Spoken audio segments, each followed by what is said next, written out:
Right now, the day's biggest news stories from a Vegas perspective. This is the Vegas Take with Sharp and Shapiro.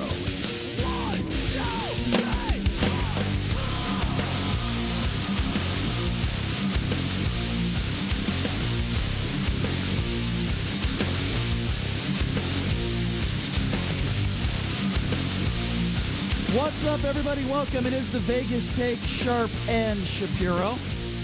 So glad you could join us on a Friday. Oh, yeah, a lot to get to today. We're going to have some fun. We got some interesting guests, some very good guests today. And as I said, a lot to run over on this Friday. Let's start with the kind of the rundown on what we're doing today. You know, I was unaware in this Houston Astros scandal, this cheating scandal. I was unaware that the Oakland A's were involved as much as they were. In fact, the whistleblower on the A's team was not the first person to really complain about this stuff. It was actually the A's organization. So what better person to have on the line today in hour number 2 than Oakland A's general manager, David Forst. He's going to be joining us coming up in hour number 2. That's going to be a lot of fun. Hour number 3 is going to be really cool as well. I grew up with these guys, man. I grew up with Kid and Play, JD. You're a little younger than I am. Tell me if you remember this song. Do you remember this song by Kid? Listen to that. I've left my problems up on the shelf. The workday's over and I got it made. Like Johnny Kim said, I just got paid and I'm ready to mingle. Young man single and You remember these guys? ready to get They're pretty good. down to party and have a good time. Ain't gonna hurt nobody. All right, I'll sing the chorus because I don't want to wait that long for the chorus. I'll sing the chorus. Look at the positive, pull out the hype gear. Hook up the high top fade. Anyway. Outta here to a disco. All right, cut it. I don't want to wait for the chorus for 5 minutes.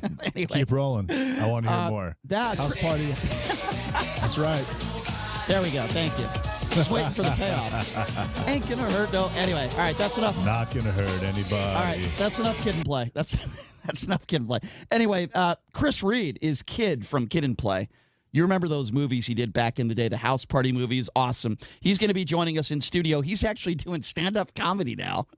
He was one of the biggest stars in Hollywood back in the early 90s. He really was. The movies, the music. This guy was like A-list beyond belief. And the hair. Yes, and the hair. His hair's probably 10 inches tall. Yes. Well, was 10 inches tall. Probably not anymore, but we'll find out because Chris Reed's going to be coming in studio from Kid and Play in hour number 3. It's going to be a lot of fun. Of course, we're going to do the hate mail stuff. I want to start, though, with coronavirus, and we're going to have Dr. Judith Ford joining us, medical director here in Las Vegas, talk to us a little bit about coronavirus. But this is an issue. This is a problem because there are a lot of people on the right, including Don Jr., also known as Biff, who thinks that Democrats are the reason why we have this coronavirus issue in the United States. It's unbelievable. I want to play you a little bit of audio. This is Brian Kilmeade this morning on Fox and Friends having a talk with Don Jr., and you're not going to believe Don Jr.'s response here when it comes to the coronavirus. Have a listen to this. Are you surprised the way they've been handling the coronavirus situation, meaning Democrats? Not at all. I mean, we've seen, like you said, we've seen this play out for 4 years. Anything that they can use to try to hurt Trump, they will.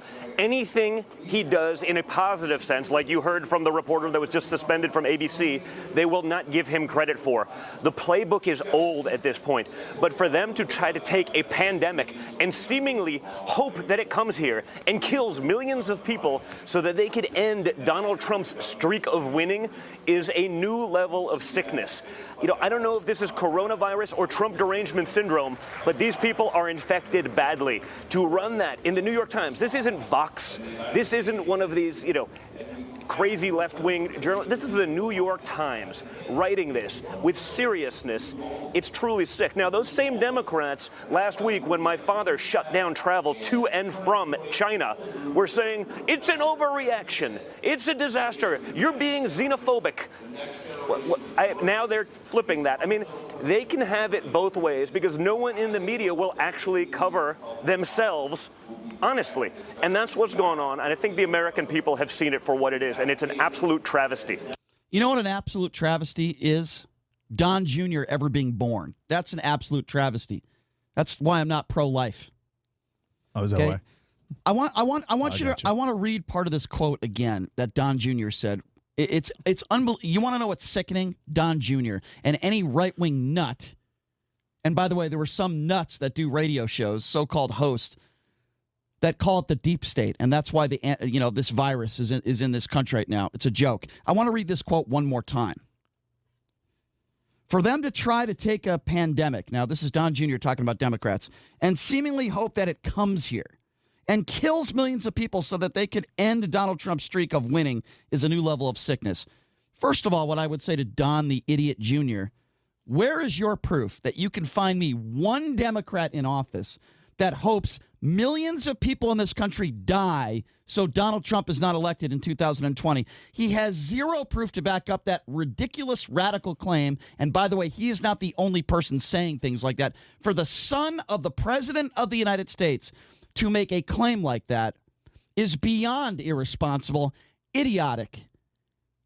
And people should be outraged by that comment, and anybody for that matter that makes that claim. So that is why we wanted to have Dr. Judith Ford on the line today. She is the medical director of the Clinical Quality for Healthcare Partners Nevada. And she is going to join us, and she is going to tell us just how serious this coronavirus is, what you can do to prevent getting this virus. And right now, Dr. Ford joins us on the line. Doctor, thank you so much for being here. How are you? Hey. Doctor, are you there? Yes, hello. Hi, Doctor. Thank you so much for joining us. I appreciate it. Good. I'm well, thank you. So, Doctor, let me just start, and I don't want to make this a political interview because that's not why we wanted you to come on. However, with that being said, there are some people with political bias that are saying this is a farce, that the coronavirus doesn't exist. Can you set the record straight for us and tell us how serious this is? And I would imagine you would disagree with that. Can you give us the facts? Yeah, I laughed. So I really recommend that everybody go to cdc.gov. The CDC has a long history of being unbiased, unpolitically interested in public health. I think the website is incredibly user-friendly, and it will give you up-to-the-minute details of what cases have and have not been discovered in America. Obviously, we're most interested in America. There have been no cases in Nevada to date. There have been cases in California, and Arizona. So in our neighbor states, but it is real, absolutely. And the experts, the epidemiologists and the virologists who are close to this, say it's likely that we're going to see more coronavirus in the United States.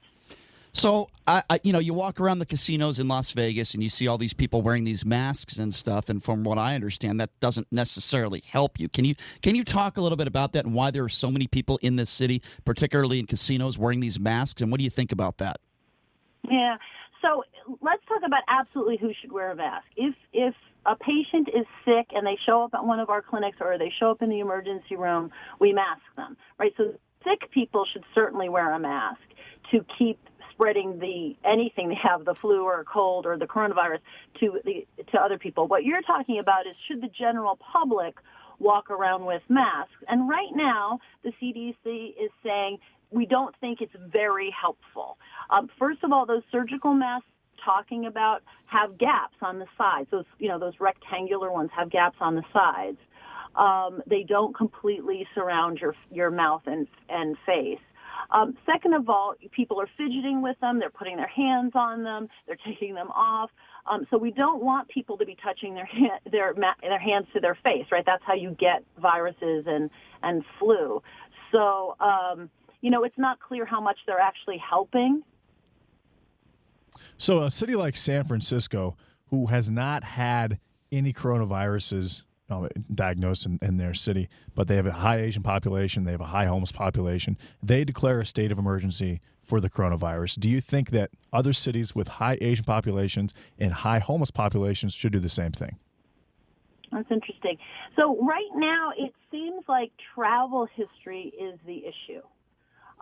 So I think San Francisco did this because they have so many people who are traveling in and out of San Francisco.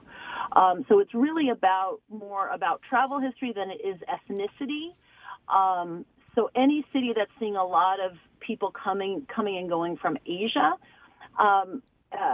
I would say that would be reasonable for. So it's not a cultural thing or a racial thing. It's a travel history thing. But In terms of homeless populations, any area where you have people living together in close quarters with poor hygiene is going to be worrisome.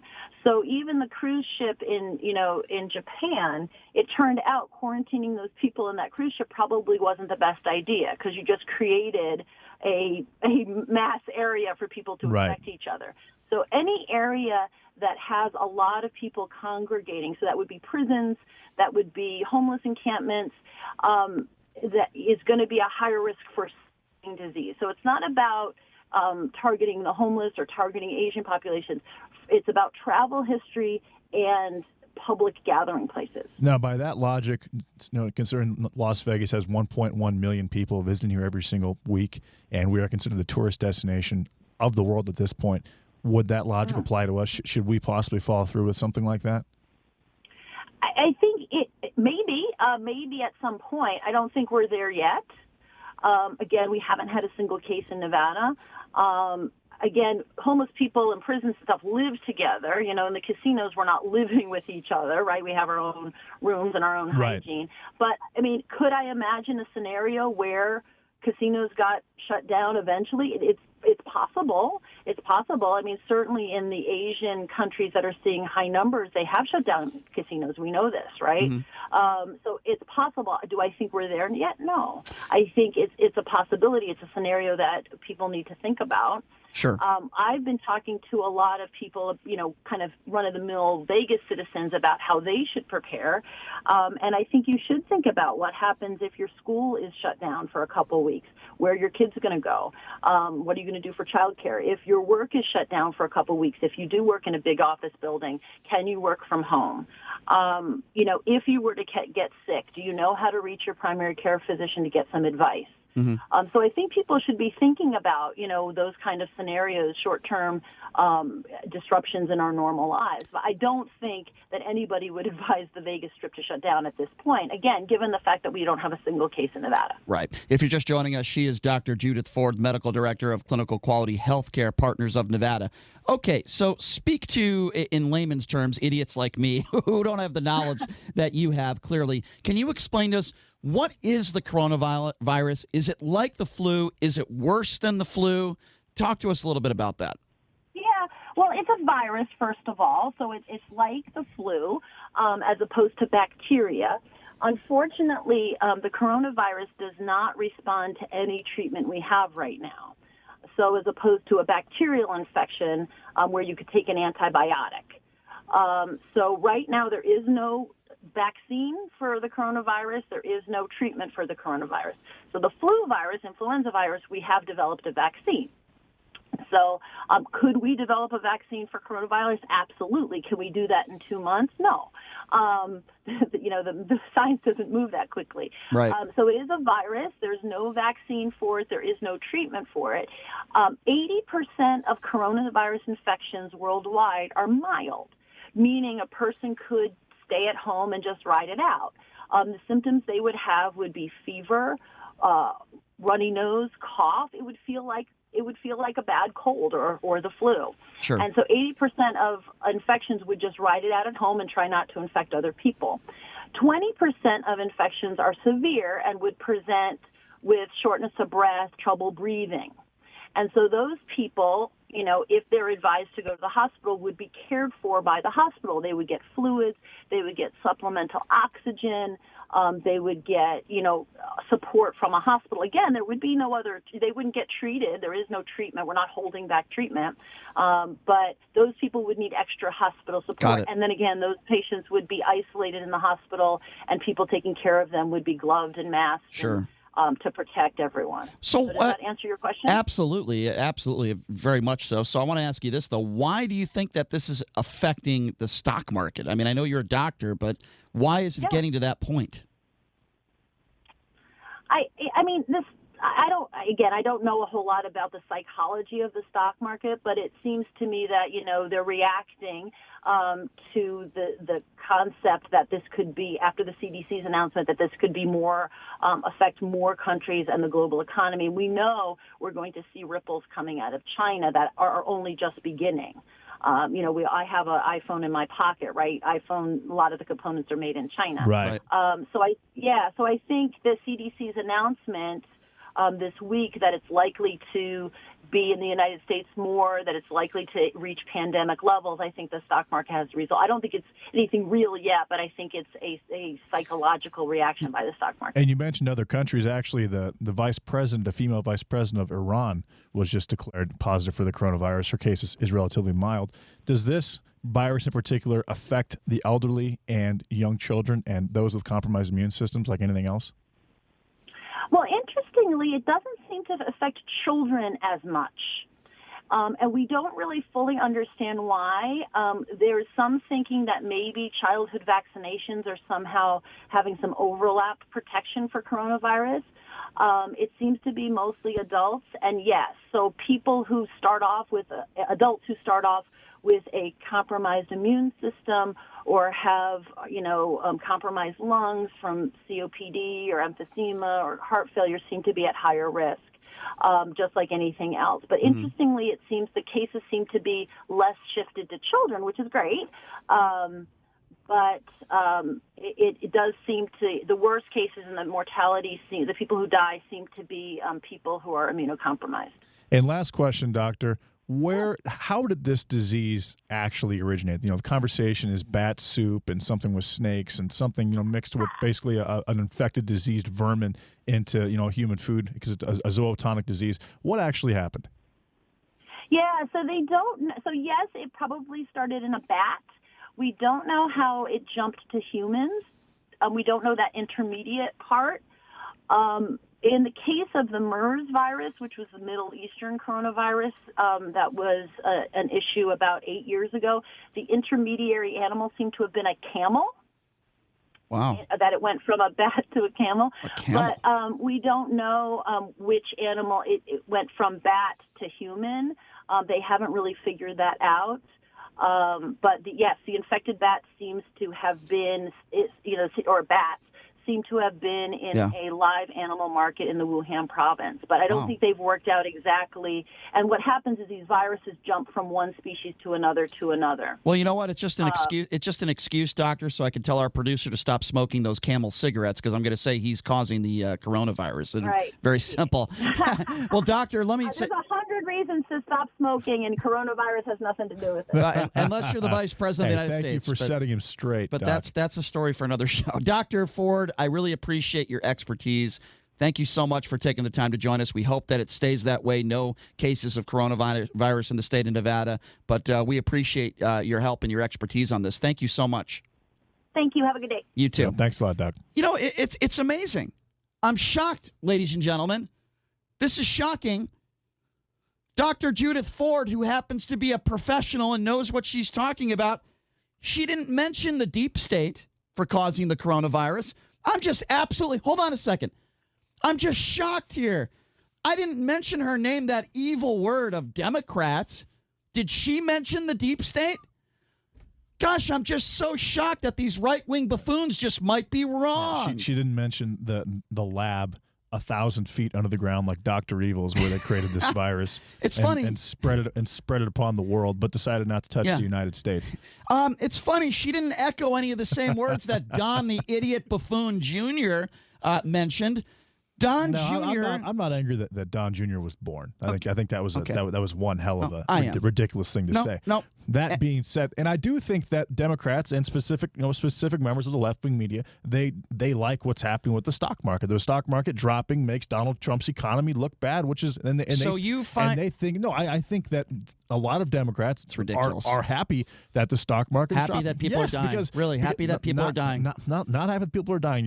That's what Don Jr. said. I'm not saying that's that. What Don Jr. I'm said. not saying that. The son of the president said that. I'm saying the Democrats would love Donald Trump to have a poor economy and a bad stock market, they think he won't get elected. The thing is, the Democrats aren't taking into account the fact that the average citizen in the United States realizes that this is not Donald Trump's It's a ridiculous fault. thing to say. This has nothing to do with Donald All right, Trump. so let's put this to This is a rest. total coincidental circumstance that just happens to be around election time. Well, I'm glad, at least I hope that that's the case. I'm glad that you said that. But the son of the president of the United States, let me read what he said again because it's so disgusting and despicable.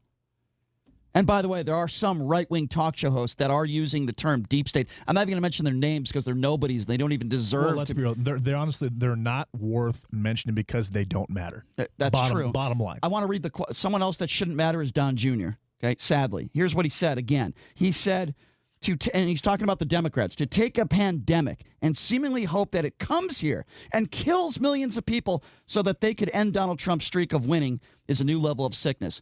Don Jr., you are a fool. Just like all the other fools that like to use the term deep state, they probably even know what the word means. He is saying that he thinks that Democrats not only want the coronavirus here, but want millions of people killed so Donald Trump doesn't get elected in 2020. Not only is it ridiculous, why doesn't someone test him on that response? Why didn't Brian Kilmeade ask him, can you name me one Democrat that you know that has said that on the record? Can you name me one Democrat that actually wants millions of Americans dead so that your father doesn't win in 2020? You see, because when you're interviewing somebody, you're supposed to question them when they say something ridiculous. But Brian Kilmeade, who I like, who has been on this show before and he treated us great, didn't ask a follow-up question. You know why? Because he's on a network called Fox News. That's why. And I believe that there's only one reason: job security. It's ridiculous. Bottom line. I thought that should be the opposite of job security in asking difficult questions. You know, but you're not going to call Fox News fake news, right? You would never do that. Again, let me go back to what I just said because I think this is very important. We just had Dr. Judith Ford on the show, okay? She is a medical director here in Nevada. She knows everything you need to know or everything you could possibly know about what this coronavirus is. She didn't mention the word deep state. She didn't make it political. She didn't talk about Democrats. But these radical idiots on the right, some talk show host who spread false rumors, and the son of the president of the United States goes on national TV this morning saying basically that Democrats want millions of Americans dead and that this coronavirus is a farce only because they want Donald Trump out of office in 2020. Let me tell you something. It's true that the majority of Democrats want Donald Trump out of office, but doesn't mean at the cost of killing innocent lives, you dope. You stupid moron. Can you imagine if one of Barack Obama's kids said something like this when he was in office? Can you imagine what the Sean Hannitys, the Laura Ingrams, the Tucker Carlsons of the world would have done? This is a serious thing that this guy said. And I know he's just the son of the president, and I know he's never accomplished anything in his life, but there is a responsibility when you are a family member of the president of the United States to say that Democrats want to kill millions of Americans or would like to see millions of Americans die because they want Donald Trump out of office. Do we understand? I don't care if you're a Trump supporter or not. Do you understand how serious that is? Do you understand how that divides people and can make people violent, especially people that are deranged? For God's sakes, man, can this guy just shut his mouth? Just shut your mouth, Don Jr. You are an idiot. And speaking of idiots, coming up next, you're not going to believe the president's definition of a black leader. You're not going to believe what his definition is of a black leader. We got all this stuff going on with the coronavirus, everything in the world. You're not going to believe who the president met with yesterday and called black leaders. We'll get to that coming up next. You're listening to The Vegas Take.